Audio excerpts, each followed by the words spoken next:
In this video, I'm going to talk about my experience purchasing my shuttle bus. So I had to travel to Dundee, Florida, all the way from Phoenix. This is the morning drive. I rented a car when I got there. And this is a tour that a lady's giving me before I bought the bus. She was showing me the outlets to the 220 and the 110. So now it also came with an AC unit. You can see right there.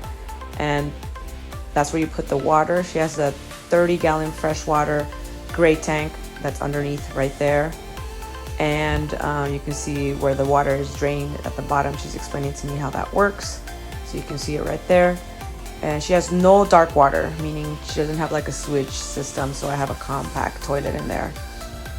And the layout that she had, you can tell that it was very low budget. And so I really didn't like the materials she used, the table, the countertops, the cabinets. It wasn't to my liking, so I had to re-gut her completely. So she looks very different now, but that's the fridge area that she had there. I kept the same fridge. That's the countertop, that's the sink. I actually removed all of that. So now I have something completely different.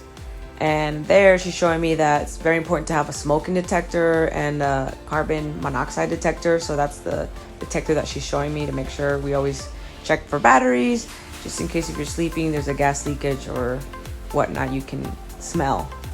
And then she's also showing me how to use the windows.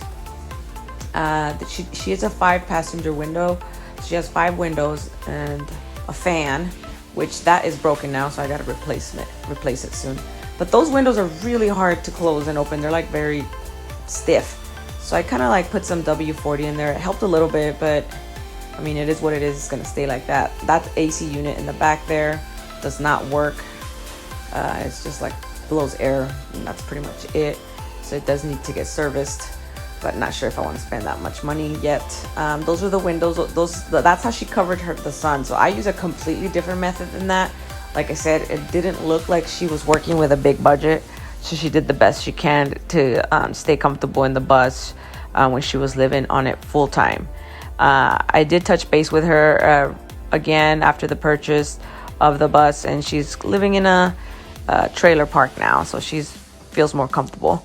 But I think she did a great job for the budget that she had with the bus, and she made it work. She made it very homey.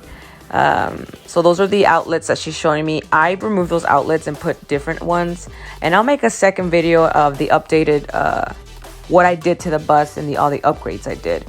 And overall it cost me I'm gonna say 15 grand on just remodeling, because I did put solar panels, lithium batteries, and I only used the 110 instead of the 220 electricity. And she does have a shower in the back. That's the AC unit. And I also removed that ugly shower curtain. So yeah, I can't wait to show you guys the upgraded video. But when she was showing me the bus, I was kind of taking notes on, because I didn't have any experience whatsoever to work on buses or how they work. So she took her time to teach me how the process of how everything works, and it's not that bad actually. I'll make a separate video on how to live comfortably in a bus when you convert it, and how everything, the spicks and spans of how everything works. You definitely have to have some education. That's her right there. She's beautiful. On how solar system and electricity works. So I did hire someone to take the bus across the country to drive it back to Arizona. So I went from Florida to Arizona. This is her arriving in Arizona, my friends and family. And actually, yeah, that's my nephew right there. They were all excited when she arrived. And it was a process to get her down, but the guy was very awesome. You could tell he had a lot of experience, getting out of his back of his truck. And we were just talking about it, and we were very nervous because it kind of looked like it was gonna like touch the floor as he was bringing it down. You'll see right now, but he took his time when he brought her over here. One thing that I would say that I recommend before you buy anything, I did learn some lessons in the way, is make sure you do a Carfax or Carfax, because when I bought her, It says on the dashboard that she had 162,000 miles, but on the Carfax she had 360. So I think that she had a rollback fraud on the odometer, and that's a common practice, especially on the older models. They're old, and you can go in there and change the mileage on that. But nonetheless, I feel it was a great disappointment when I found that out about her mileage. But nonetheless, she's been a great bus so far. No, I did put $2,000 worth of engine work on her when I got her, so that kind of gave her like a more steady. The engine felt more steady and gave me better gas mileage. But here it is when he's bringing the car down. Like I said, I was very nervous, but he actually did amazing when he brought her down.